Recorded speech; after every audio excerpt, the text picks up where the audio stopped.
My name is Maya Sterling, and I'm 22 years old.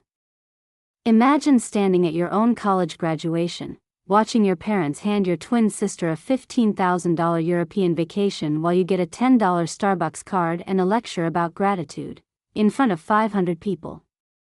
That's exactly what happened to me last May, and it changed everything about how I see family, success, and self-worth. Before I tell you how I walked away from 22 years of being invisible, and what happened when my parents finally discovered who I really am, please take a moment to like and subscribe, but only if you truly enjoy this story. I'd love to know where you're listening from and what time it is there, so drop it in the comments below. Now, let me take you back to that morning when everything started to unravel. The morning of May 15th started like every special occasion in the Sterling household. I stood in front of my bedroom mirror, adjusting my graduation cap for the 10th time, while down the hall I could hear my mother fussing over Sophia's appearance. "Oh, honey, you look absolutely radiant. This color brings out your eyes perfectly. Robert, come look at your daughter." My father's booming voice carried through the walls. Both my girls graduating college. Though Sophia, sweetheart, that magna cum laude is quite an achievement. I waited for him to mention my summa cum laude. The silence stretched on that I walked downstairs to find them taking photos of Sophia in the living room. She posed effortlessly, her blonde hair catching the morning light, that familiar confident smile playing on her lips. "Maya's here," she announced, and my parents briefly glanced my way. "Oh, good, you're ready," Mom said, already turning back to Sophia. "We should leave soon. We have something special planned for today." My stomach tightened. Special? Dad cleared his throat, that uncomfortable sound he made when he was about to disappoint me. "Now, Maya, don't get your hopes up too high. We know you prefer practical things." Practical things. That's what they called it when Sophia got a car for her 16th birthday and I got a bus pass. When she got a MacBook for college and I got a refurbished Dell. When she studied abroad in London and I was told international experience isn't necessary for everyone, of course, I said, forcing a smile. Practical is good. Sophia caught my eye and quickly looked away. She knew. She always knew when they were about to do something that would hurt me, but she never said anything. Why would she? She benefited from their favoritism. As we headed to the car, Mom linked arms with Sophia. "I can't wait to see everyone's faces when they hear our announcement." My phone buzzed with a text, but I ignored it. Whatever was coming, I had a feeling this graduation would be different from what I'd imagined. The university auditorium was already buzzing with 500 guests when we arrived. Families clustered around their graduates, cameras flashing, tears flowing, pride radiating from every corner. I watched other parents embrace their children equally, and something hollow expanded in my chest. "Maya, there you are." Dean Harrison's warm voice cut through the crowd. The distinguished man in his 60s approached with genuine affection in his eyes. "I was hoping to catch you before the ceremony." My parents, who had been steering Sophia toward their saved seats, suddenly paid attention. They didn't know that Dean Harrison had been my mentor for 2 years, meeting with me monthly to discuss my research project. Dean Harrison. My father extended his hand, puffing up with importance. "We're so proud of both our girls today." The dean's eyes flickered between Sophia and me. "You must be. Maya's achievements this year have been extraordinary. That project she's been working on," he paused, smiling at me meaningfully. "Well, let's just say some very important people have taken notice." "Project?" My mother's voice carried a note of confusion. "Maya, you never mentioned any special project." "Because you never asked," I thought. Out loud, I said, "It wasn't a big deal." Dean Harrison raised an eyebrow but didn't contradict me. "I'll see you after the ceremony, Maya." We have things to discuss. He squeezed my shoulder before walking away. What was that about? Sophia asked, genuine curiosity in her voice. Nothing important, I said, because that's what they had trained me to say about my accomplishments. My phone buzzed again. This time I glanced at it. Marcus Smith, the offer letter is ready. 6 figures, just like we discussed. Can't wait to have you on the team. I quickly tucked my phone away, but not before Sophia noticed my expression. Good news? Maybe, I said. My parents were already posing with Sophia for photos, directing extended family members to join them. Get one with both girls, someone suggested, and I was waved over as an afterthought. In every photo, I stood slightly to the side, like I was photobombing my own family portrait. Ladies and gentlemen, the announcement system crackled to life. Please take your seats. The ceremony will begin in 5 minutes. Mom grabbed Dad's arm excitedly. Robert, should we tell the photographer about our surprise? We'll want to capture the moment. The hollow feeling in my chest grew heavier. Whatever they had planned, it was big enough to hire a photographer, and somehow, I knew it wasn't for me. As I took my seat in the graduate section, memories flooded back unbidden. Our 16th birthday party played like a movie in my mind. The whole family gathered in the backyard as Dad made his grand announcement. Sophia, sweetheart, come here. He dangled car keys in front of her while she squealed with delight. Then he'd turn to me with that same uncomfortable expression. Maya, we got you something practical, too. A bus pass. A year-long bus pass. Maya needs to learn independence, Mom had explained to our confused relatives. Sophia's more social. She needs a car for all her activities. The pattern never changed. When I won a full academic scholarship to a state university, the dinner conversation that night centered on Sophia getting into her third-choice school. But it has such a lovely campus, Mom had gushed. And Greek life. Sophia will thrive there. My 4.0 GPA went unmentioned while Sophia's B+ average was celebrated. My research publication in an academic journal was overshadowed by Sophia making the sorority social committee. Every achievement of mine was met with polite acknowledgement, while Sophia's smallest victories warranted family dinners and Facebook announcements. You understand, don't you, Maya? Mom had said once when I was brave enough to ask why. Sophia needs more encouragement. You're naturally smart. She has to work harder for things. But I worked hard, too. I worked 30 hours a week to pay for things Sophia got handed to her. I studied until 3 a.m. while she went to parties funded by our parents. I built my resume while she built her Instagram following. You're the responsible one, they'd say, like responsibility was a consolation prize for being ignored. I looked across the auditorium to where my parents sat, leaning into each other, whispering excitedly. They weren't looking at me. They never were. Extended family members filed into our row, and the familiar dance began. Aunt Patricia kissed Sophia on both cheeks. The graduate. We're so proud. Then, noticing me, oh, Maya, you too. How nice. Uncle James handed Sophia an envelope. A little something for your future. He patted my shoulder. Keep up the good work, kiddo. I sat isolated in a sea of people, watching my family orbit around Sophia like she was the sun and I was Pluto. Technically part of the system, but too far away to matter. My phone vibrated again. I risked a glance. Marcus Smith.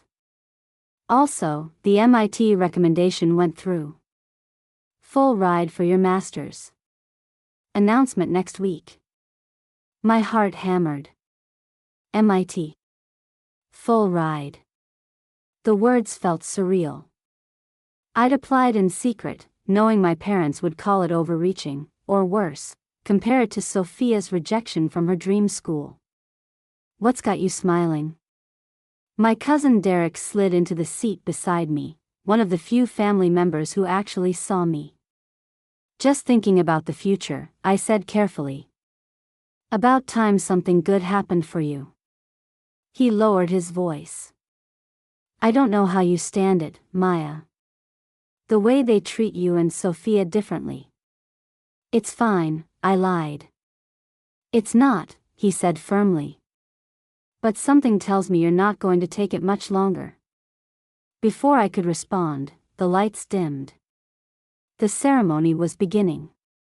My parents were practically vibrating with excitement, and I noticed they'd moved a professional photographer into position near their seats.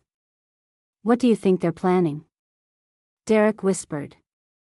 Nothing good, I whispered back, the weight of 22 years of experience behind those words. The university president took the stage, and I straightened my shoulders. Whatever was coming, I'd face it with the same dignity I'd maintained all these years, even if it shattered my heart inside. Summa cum laude, Maya Sterling. I walked across the stage to receive my diploma, the honor cords heavy around my neck.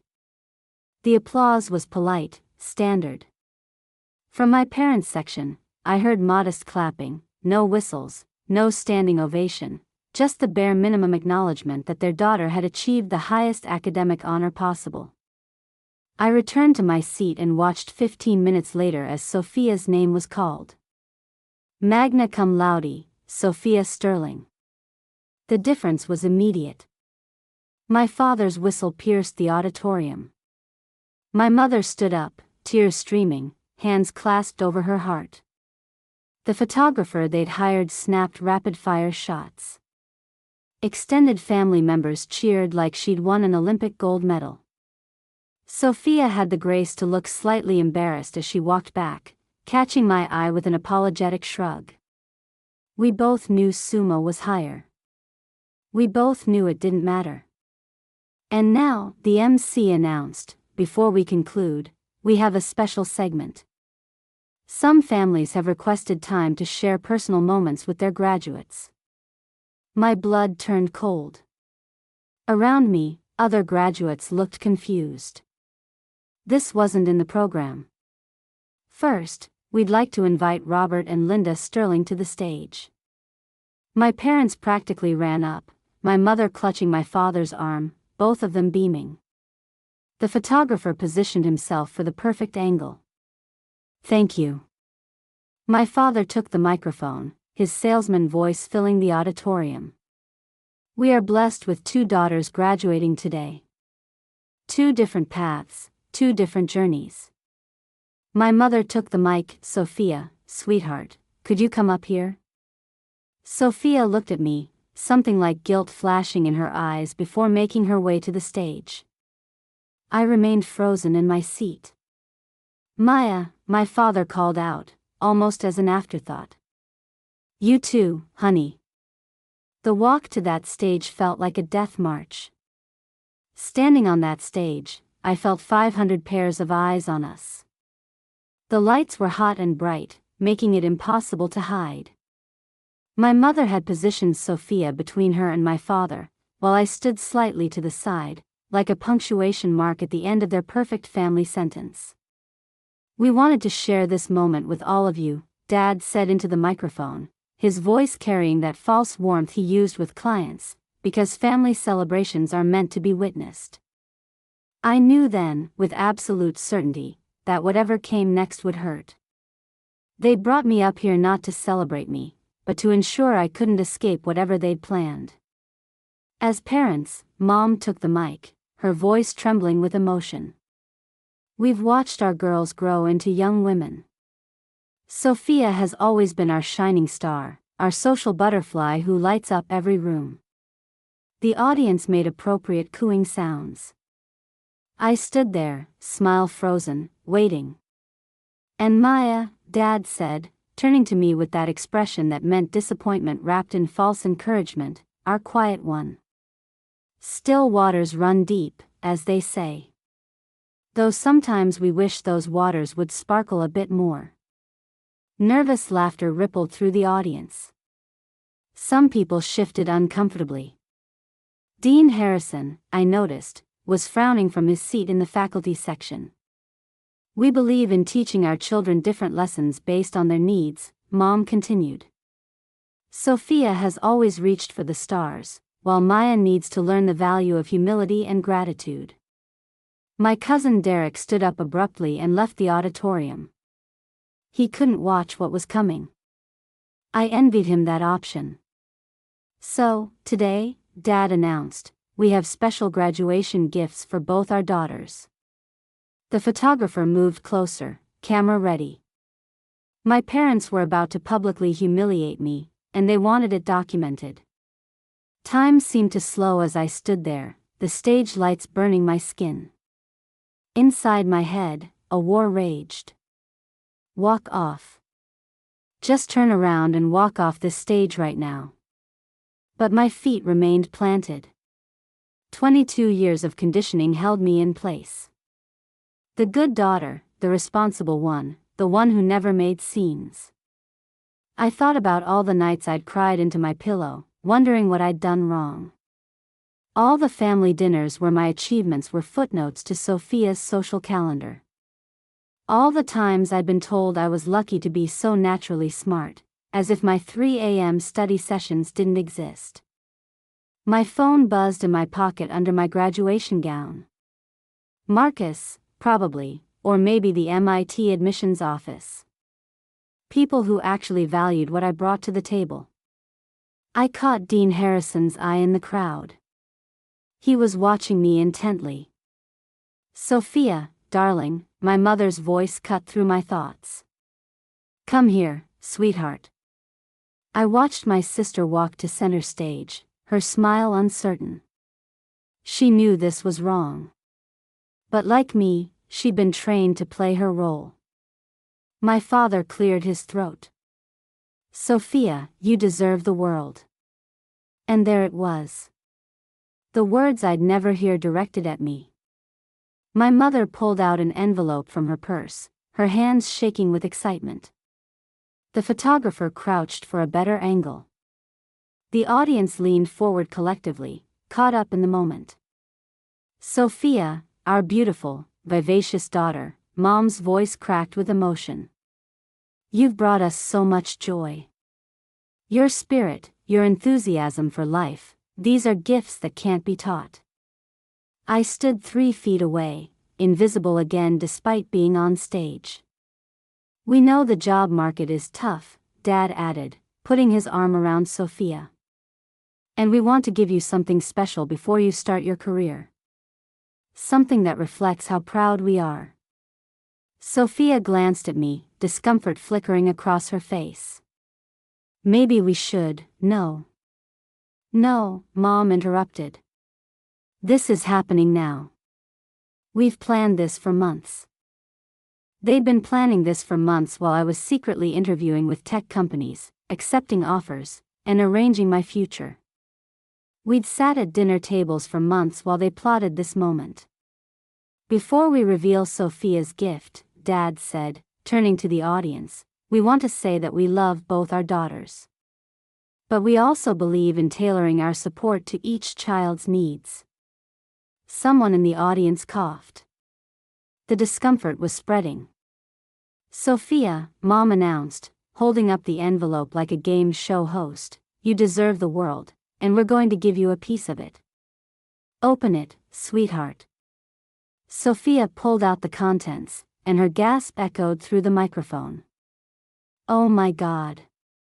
Are you serious? 3 months in Europe, my mother announced to the audience, tears streaming down her face. $15,000, all expenses paid. Hotels, flights, meals, shopping money, everything. The audience erupted in surprised murmurs. Someone whistled appreciatively. London, Paris, Rome, Barcelona, Dad listed off. You'll see it all, sweetheart. You've earned this. Earned. The word hit me like a physical blow. What exactly had Sophia earned that I hadn't? I graduated summa cum laude while working 30 hours a week.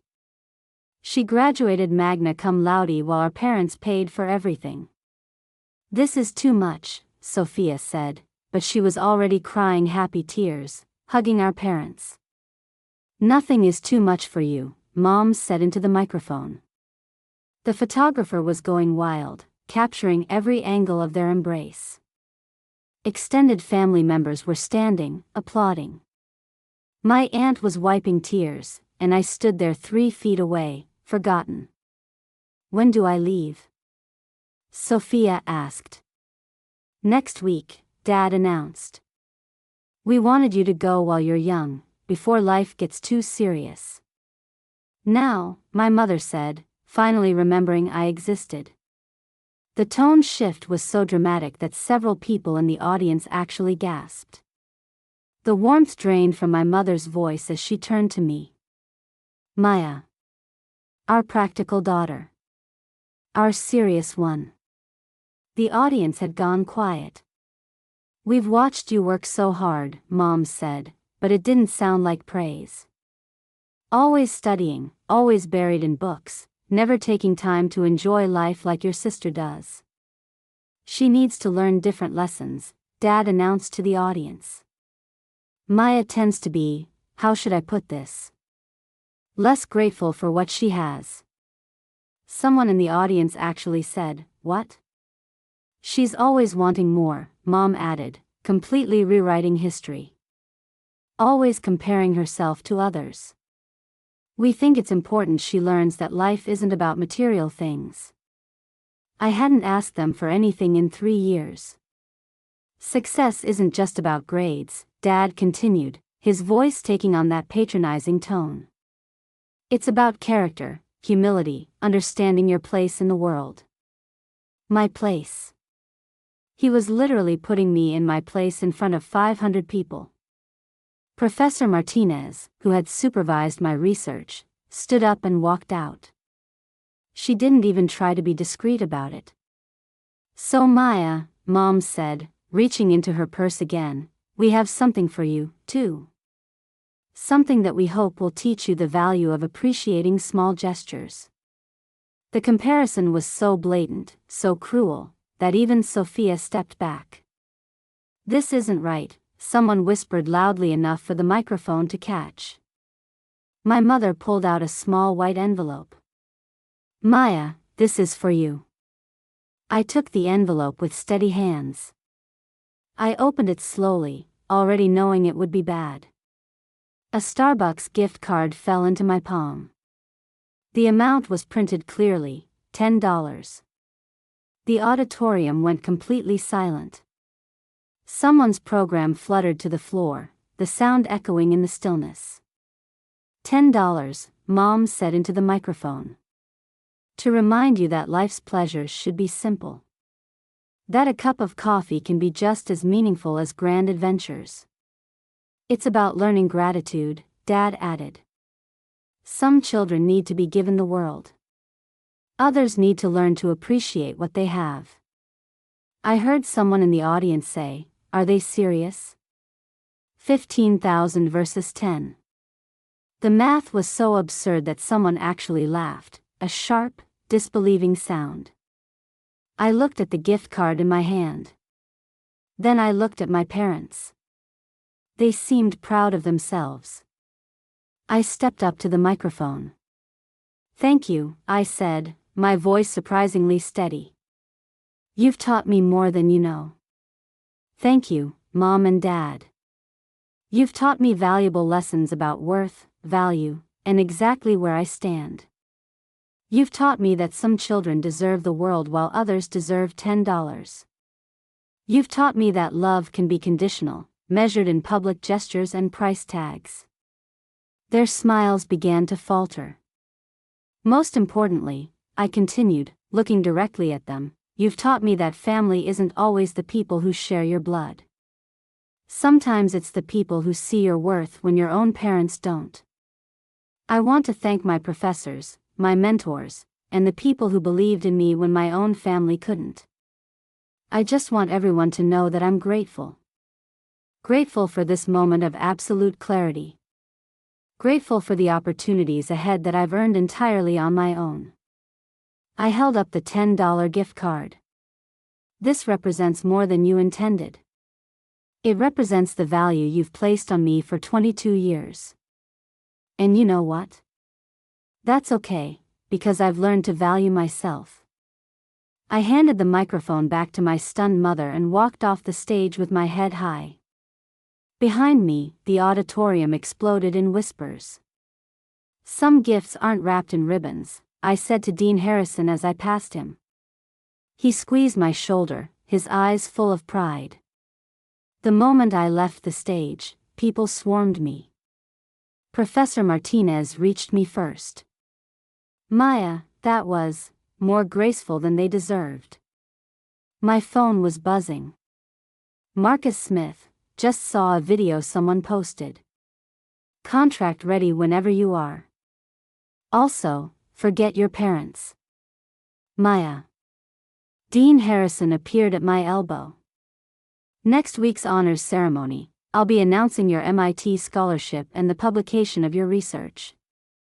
Your parents don't know, do they? No. I never told them. They never asked. His expression was grim. Let them find out when everyone else does. My classmates were approaching in waves.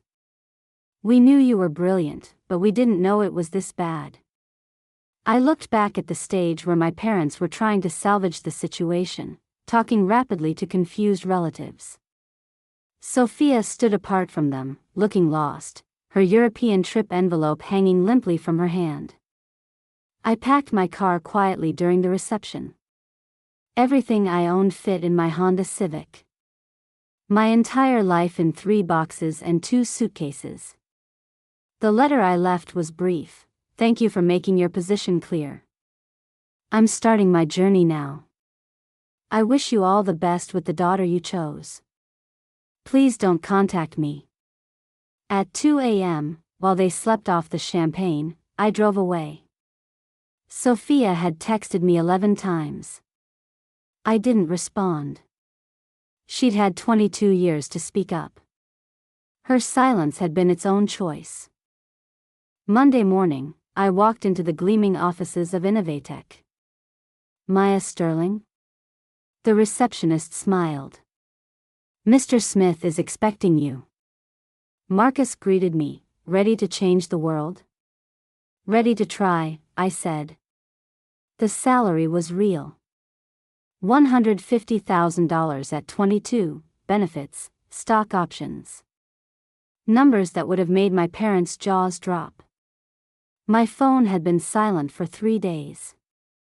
The blocking held firm. Derek sent updates, they're losing it. Calling everyone. I didn't care. Or rather, I cared exactly $10 worth.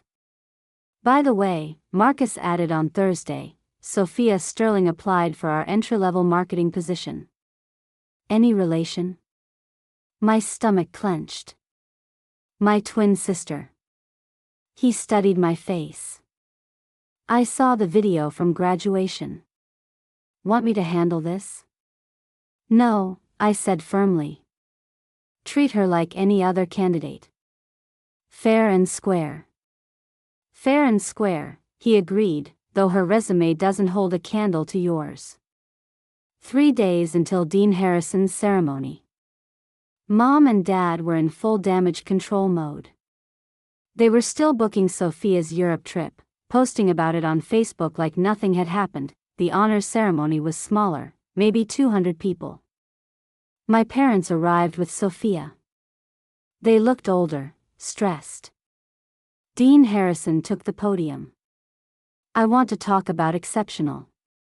This student maintained a perfect 4.0 while working 30 hours a week, published groundbreaking research in artificial intelligence, and secured a position at one of the nation's top tech firms. Maya Sterling, Dean Harrison announced, and my parents' faces went white. Valedictorian, summa cum laude, and the youngest senior developer ever hired at Innovatech. And Maya has been awarded a full scholarship to MIT valued at over $200,000. Gasps rippled through the audience. Isn't that the $10 gift card girl? My mother's hand flew to her mouth. My father gripped his chair. She achieved this while working multiple jobs, while certain people in her life told her she wasn't worth investing in. He wasn't looking at my parents, but everyone else was. The presentation screen lit up with my achievements. Sophia stared at the screen, tears streaming down her face. We're creating the Maya Sterling Excellence Fund, Dean Harrison announced.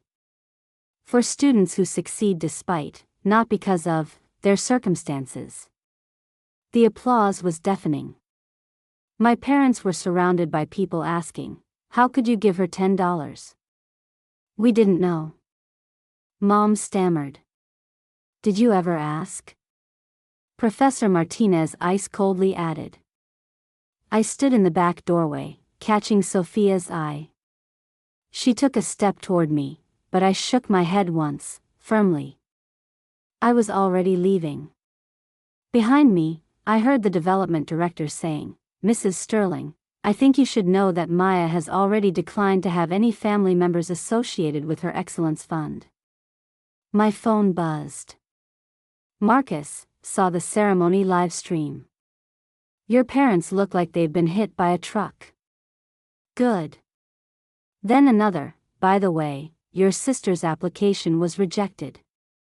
She just wasn't qualified. The irony was perfect. They'd spent my entire life telling me Sophia deserved more because she needed more help.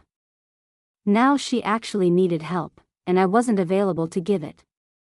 Sophia's rejection email hit her inbox while she was still at the ceremony. No special treatment, no favoritism. Exactly what I'd asked for. By day 7, I had 47 missed calls from other phones. Mom, Maya, sweetheart, we didn't know. How could we know if you didn't tell us? Dad, family doesn't abandon family over money. Sophia, I need that job, Maya. It's not fair that you're punishing me. The final voicemail was Dad, sober. We had a stranger in our house for 22 years, and we never bothered to know her. No, they knew exactly who I was. They just didn't think it mattered. I deleted them all and changed my number. I sent one last email to set the boundaries. 1. 6 months of no contact. 2. Family therapy is required. 3. No discussions about money, ever. 4. Sophia gets nothing through me. 5. If we resume contact, it will be very limited. 6. You will never compare us again. I wish you well on your journey to understanding what family really means, Maya. The reputation they'd spent decades building had crumbled in a week, all because they chose to show their favoritism in public. 3 months later, I was fast-tracked to team lead. At 22, I'd be making more than my father ever had. Every week brought new validation of my worth. You're successful because you're brilliant, my colleague Sarah said. That's character. The biggest surprise came at month 6. The letter arrived. They'd attended 13 therapy sessions. We damaged both of you. I see that now, Dad wrote. Sophia added, I got a job on my own. Salary $35,000. It's humbling. I'm sorry I took what should have been yours. We met at a restaurant. They looked smaller. Tell me one thing about my research, I challenged. They couldn't. I'm not doing this for you, I told them. I'm doing it for me, because holding on to anger is exhausting. Love doesn't require accepting disrespect. 2 years later, I'm married to a brilliant engineer. Dean Harrison walked me down the aisle. My parents sat in the 3rd row. They understood. Success is the best response. My parents gave Sophia $15,000 and the belief she deserved the world. They gave me $10 and the knowledge that I'd have to earn everything myself. I got the better deal. Walking away was walking towards something better. Thank you for listening to my story. What boundaries do you need to set? Your value isn't determined by how others treat you. It's determined by how you treat yourself. And that's worth infinitely more than $10. Like this video if you believe everyone deserves to be celebrated for exactly who they are. Not in comparison to anyone else, but for your own unique light. Thank you for listening.